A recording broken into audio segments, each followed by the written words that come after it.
রণক্ষেত্রে শত্রুপক্ষকে দমনে বা কৌশলগত অবস্থান দখলে আধুনিক সেনাবাহিনীর অভিযানের কথা শোনা যায় সচরাচর, কিন্তু খোদ সামরিক অভিযানে গিয়ে খামার থেকে ছাগল চুরির মতো হাস্যকর অথচ গুরুতর অপরাধে জড়িয়ে পড়বে একদল সুশৃঙ্খল সেনা সদস্য, তা হয়তো কেউ কল্পনাও করেনি। সিরিয়ার সীমান্ত থেকে সম্প্রতি ছাগল ছিনতাই করে পশ্চিম তীরের অবৈধ বসতিতে পাচারের এক অদ্ভুত ও লজ্জাজনক কেলেঙ্কারিতে জড়িয়েছে ইসরায়েলি প্রতিরক্ষা বাহিনীর এক চৌকস দল।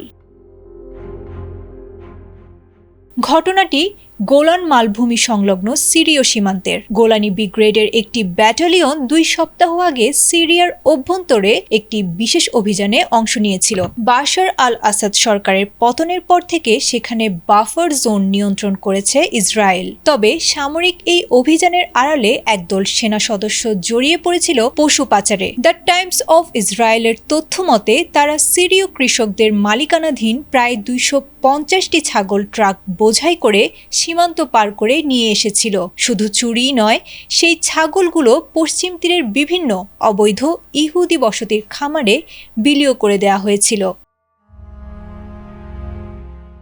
এই অপারেশন গোট বা ছাগল চুরি জানাজানি হয়েছিল তখন যখন গোলান মালভূমির স্থানীয় বাসিন্দারা রাস্তায় অজ্ঞাত শত শত ছাগল দেখেছিলেন উদ্দেশ্যহীনভাবে ঘুরতে। বিষয়টি সন্দেহজনক মনে হলে তারা কর্তৃপক্ষকে জানিয়েছিল। পরবর্তী তদন্তে বেরিয়ে এসেছিল সামরিক শৃঙ্খলার চরম লঙ্ঘনের এই চিত্র।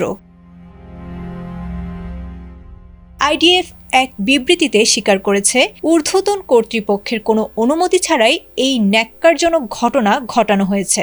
অপরাধ প্রমাণিত হওয়ায় সংশ্লিষ্ট স্কোয়াড কমান্ডারকে তাৎক্ষণিক বরখাস্ত এবং কোম্পানি কমান্ডারকে কঠোরভাবে তিরস্কার করা হয়েছে। এছাড়া পুরো স্কোয়াডকে দীর্ঘমেয়াদে বরখাস্ত করে আনা হয়েছে বিচারিক ব্যবস্থার আওতায়। বর্তমানে পাচারকৃত ছাগলের মধ্যে প্রায় 200টি ইসরায়েল ও পশ্চিম তীরে ছড়িয়ে ছিটিয়ে আছে, যেগুলো কোনো স্বাস্থ্যগত পরীক্ষা বা টিকার আওতাভুক্ত নয়। সামরিক অভিযানের নামে সেনাদের এমন লজিস্টিক চুরি ও শৃঙ্খলা ভঙ্গ আইডিএফ এর অভ্যন্তরীণ নিরাপত্তা ও নজরদারি নিয়ে বিশ্বজুড়ে উঠেছে বড় ধরনের প্রশ্ন। আয়েশা আক্তার, এটিএন বাংলা।